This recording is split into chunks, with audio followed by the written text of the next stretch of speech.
racism in the United States.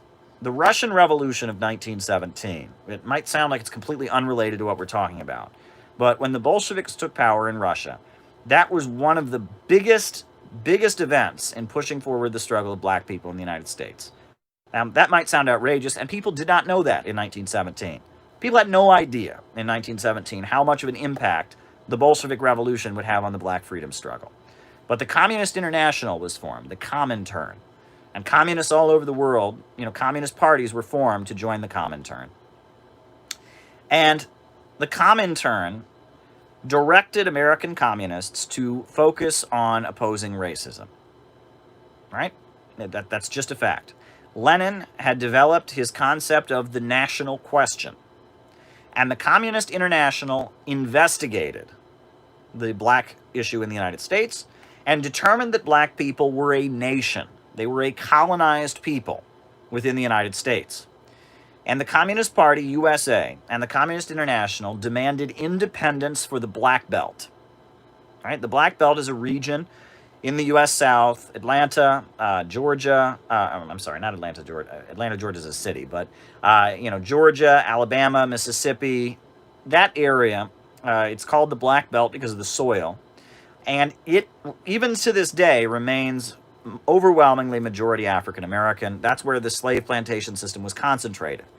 And the Communist International called for, if the black community wanted it, to grant the right of secession to the Black Belt. If the black community chose to have a separate black republic, they would have the right to secede as a nation, as a colonized people. And that was the Comintern position, the Black Belt South position. And if you look at old Communist Party posters from the 1930s, they actually had maps, right? When William Z. Foster ran for president in 1932, there's a poster of the United States, and it says, independence, self-independence for the Black Belt. And it has a map of this region, the Black Belt, where impoverished African Americans lived in huge numbers. And it was calling for self-determination, the right to secede for that area, if that area wanted to secede from the United States. That's big. That's very, very big. Since then, we've seen communists talk about Aztlan and the Sun Belt, and the fact that, there's a large chunk of the United States that was stolen from Mexico. And there are people in that region, in Aztlan, who have always lived there. They've spoken Spanish, they've always lived there, but yet now that it was seized from Mexico, they are treated, essentially like they are foreigners or something in their own land, the Chicano people, right?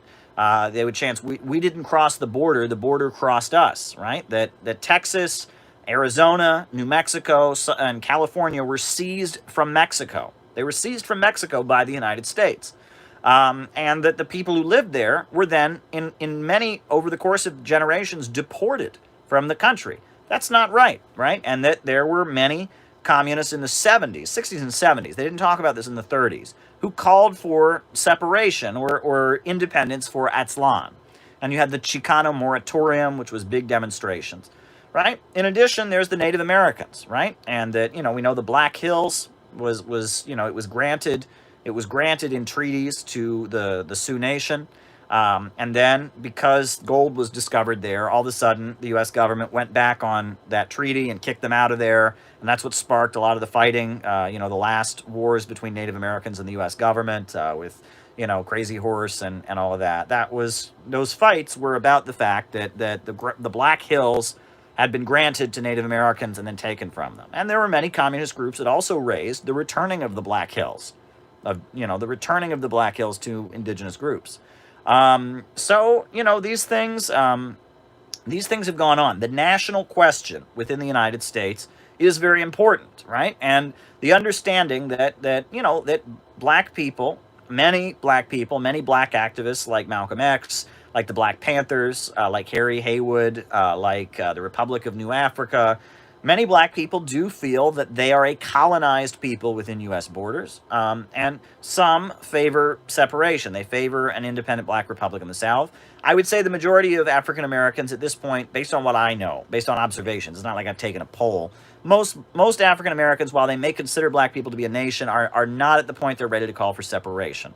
But maybe I'm wrong about that. I haven't taken a poll. But that understanding that if black people wanted, if they wanted to separate from the United States, that I think a communist would support that, right? A communist would make clear that if this group of people wanted to separate, and if they voted and they overwhelmingly wanted to separate, they had the right to do that.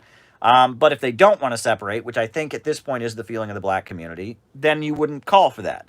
And that's why it gets a little bit weird, right? When you see different communist groups calling for the black belt, it almost sounds like segregation, right? It sounds like we're going to take all the black people and put them in a separate country. It sounds like segregation. So you, as a white activist, you can't exactly, it looks a little bit weird. And that's the truth is that the communists in the 1930s, when they were calling for the independence of the black belt, they sounded and looked a little bit weird, right? And it was a little bit awkward the way they called for it, right? But if you want to understand the history of the Communist International and how they related to the black question, you really need to study Black Bolshevik by Harry Haywood.